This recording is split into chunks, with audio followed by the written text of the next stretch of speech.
Good morning all of you. And last lecture पे हमने discuss किया था पार्ट 8 और पार्ट 8 में हमने क्या देखा था यहाँ पर capacitance of an isolated spherical conductor. Spherical isolated spherical conductor की जो हमारे पास क्या है कैपेसिटेंस होता है वो कितना है। तो ये हमने क्या प्रूफ किया था, आपको पता होगा कि ये हमने प्रूफ किया था 4πε0 r। ठीक है, ये कल का लास्ट डेरिवेशन था और ये आपके पास मैंने ये आपको एक न्यूमेरिकल फॉर्म में भी बताया था कि अगर हमारे पास क्या होता है न्यूमेरिकल में हमें क्या गिवन होती है, या तो आपको रेडियस गिवन होगी या आपको कैपेसिटेंस गिवन होगा यानी कि धारिता गिवन होगी। ठीक है, तो नेक्स्ट पार्ट पे आज हम करेंगे start energy of a charge conductor. किसी भी चार्ज कंडक्टर की एनर्जी यानी कि वैद्युत स्थितिज ऊर्जा क्या होती है। तो देखो, वैद्युत स्थितिज ऊर्जा की अगर हम बात करें तो बेसिकली यहाँ पर मेरे पास आपको समझाने के लिए एक बेस्ट एग्जांपल है।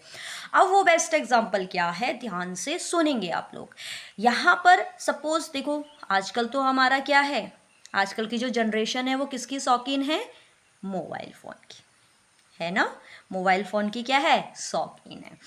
अब हमारे पास क्या होता है, जैसे मैंने कहा कि आप क्या कर रहे हो, मोबाइल को बहुत ज़्यादा यूज़ कर रहे हो और बहुत ज़्यादा यूज़ करने के बाद उसकी जो बैटरी है वो कितनी परसेंट बच गई, 0%।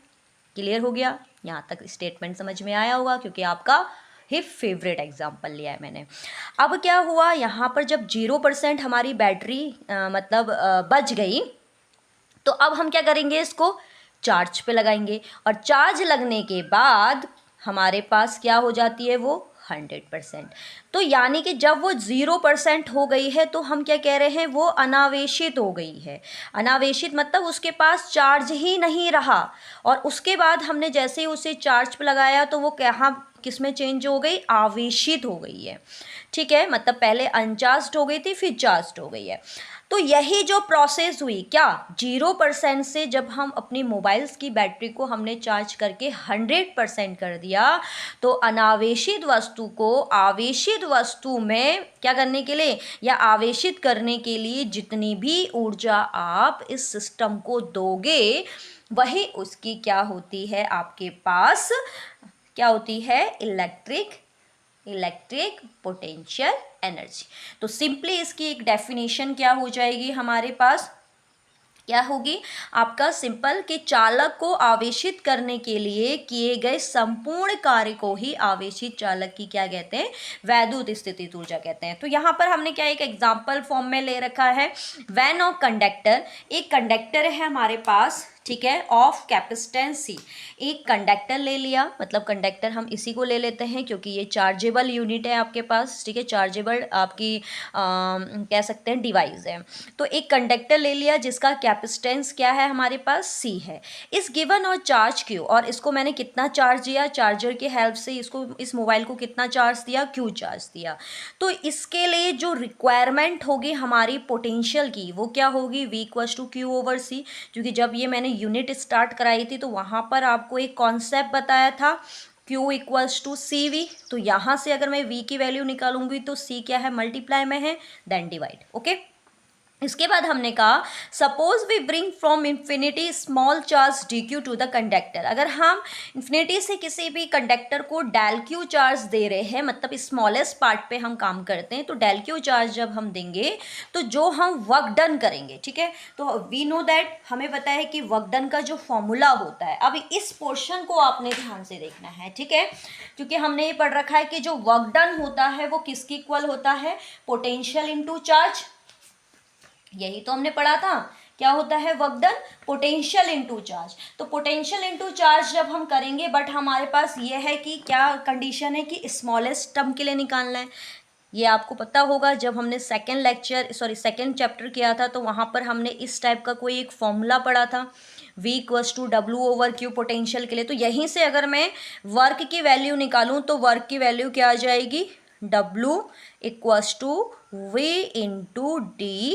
अब मैं DQ क्यों ले रही हूँ और DW, क्योंकि हम हमेशा क्या करते हैं, पहले स्मॉलेस्ट पार्ट का निकालते हैं फिर उसके ग्रेटर पार्ट को हम क्या करते हैं, एनालिसिस करते हैं। तो यहाँ पर हो गया DW = V × DQ।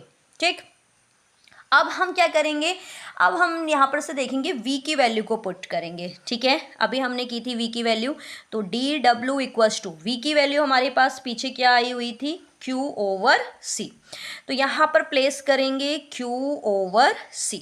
क्लियर है, इनटू में क्या आ जाएगा डी क्यू। बस अब हमारी कौन सा ये मेथड बन गया है, इंटीग्रेशन मेथड टाइप कुछ लग रहा है यहाँ पर हमें, क्यू इंटू डी क्यू, क्योंकि हमने पढ़ रखा है कि जब भी हमें डी को रिप्लेस करना होता है तो हम बोथ साइड क्या ले लेते हैं, इंटीग्रेशन ले लेते हैं। बट इंटीग्रेट करने के लिए हमारे पास फिर एक पर्टिकुलर लिमिट भी होनी चाहिए। ठीक है, तो हम यहाँ पर कुछ क्या करेंगे, हम यहाँ पर क्या करेंगे, आपके पास एक स्टेटमेंट आएगा, वो स्टेटमेंट क्या होगा, देयरफॉर द वर्क डन, जो वर्क डन होगा, therefore the work done in increasing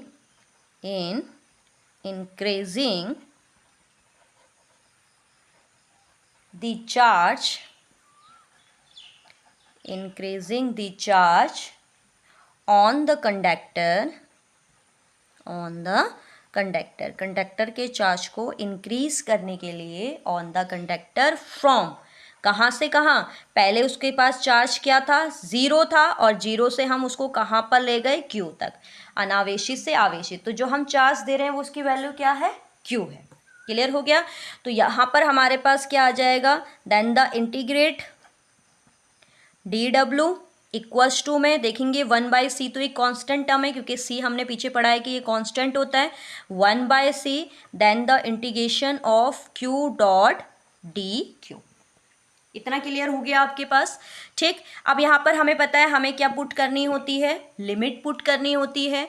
तो लिमिट पुट कैसे करेंगे, हमें पता है कि हम स्टार्टिंग में जो वर्क करेंगे वो क्या होता है, ज़ीरो, और हमने कहा कि इसको हमने चार्ज करने में w वर्क किया। ठीक है, इसके बाद चार्ज हमने उसको क्या करा, आपके अनचार्ज यानी कि अनावेशित से हम कहाँ लेकर आए, क्यू चार्ज देने पर उसको आवेशित स्थिति में लेके आए। अब यहाँ पर इसको सॉल्व कैसे करेंगे। ठीक, तो आपने एक आइडेंटिटी पढ़ी थी, अगर आपको ध्यान होगा, मैथ्स वाले स्टूडेंट्स जो होते हैं। ठीक, तो यहाँ पर आइडेंटिटी होती है एक, इंटीग्रेशन ऑफ x की पावर n dx इक्वल में क्या होता है, x की पावर n+1 ओवर में n+1, तो ये आपकी एक आइडेंटिटी होती है इंटीग्रेशन की। ठीक, तो यहाँ पर अगर मैं देखूँ, ये देखिए डी क्यू और इसके साथ इसका वेरिएबल और फंक्शन दोनों मिल गए, तो यहाँ पर मैं इसको x लेट कर सकती हूँ dx, तो इसकी पावर कुछ नहीं है, यानी कि क्या होगी 1, तो ये सॉल्व करके कितना आ जाएगा हमारे पास।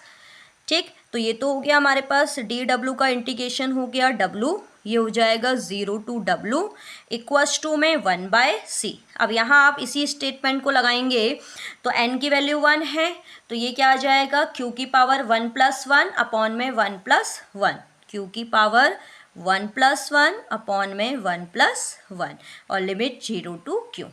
बस अब इसको सॉल्व कर देंगे। लिमिट की क्या प्रॉपर्टीज़ होती है, upper limit minus lower limit हम रखते हैं, तो ये हो गया upper limit minus lower limit रखेंगे तो 0 इक्वल्स टू 1/c।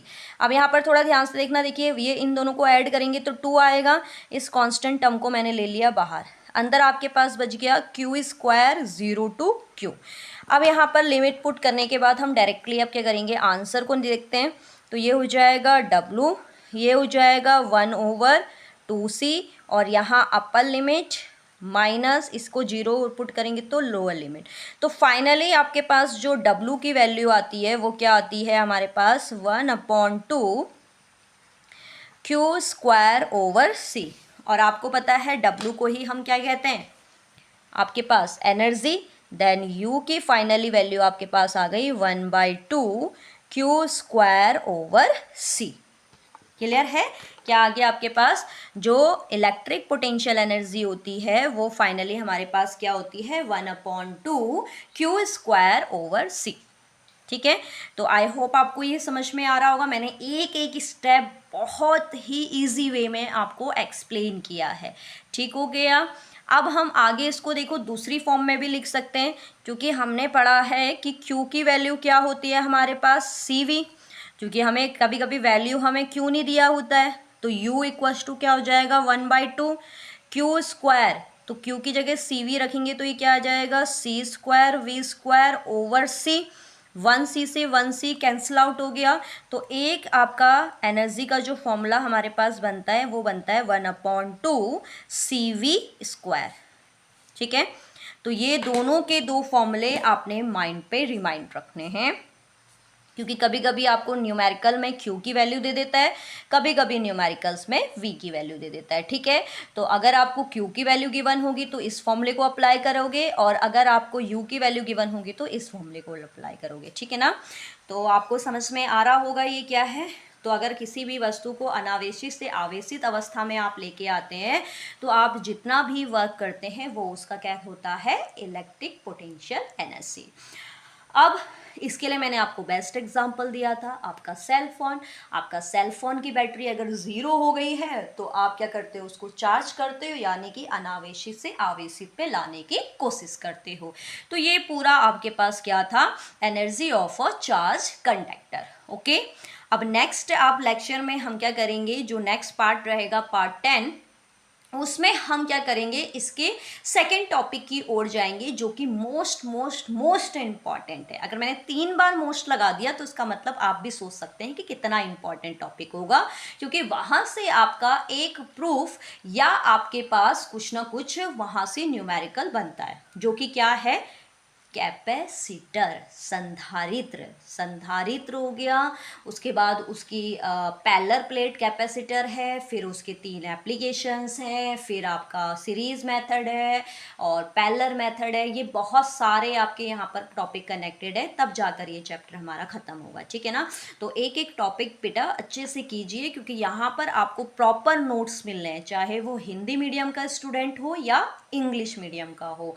तो आपको कहीं और से एक्स्ट्रा पढ़ने की कोई ज़रूरत नहीं है, क्योंकि यहाँ पर हमारे अभी NCERT क्वेश्चंस या जो प्रीवियस ईयर क्वेश्चंस पेपर्स हैं ICSE के हों या आपके CBSE के हों या UK बोर्ड के हों, कहीं के भी हों, तो वो यहाँ पर आपके डिस्कस होंगे। ठीक है ना, तो जितना आपको लिमिटेड पढ़ाया जा रहा है उसको आप पर डे करते रहिए। ठीक है, तो मिलते हैं हम नेक्स्ट लेक्चर में पार्ट 10 के साथ, तब तक के लिए बाय बाय।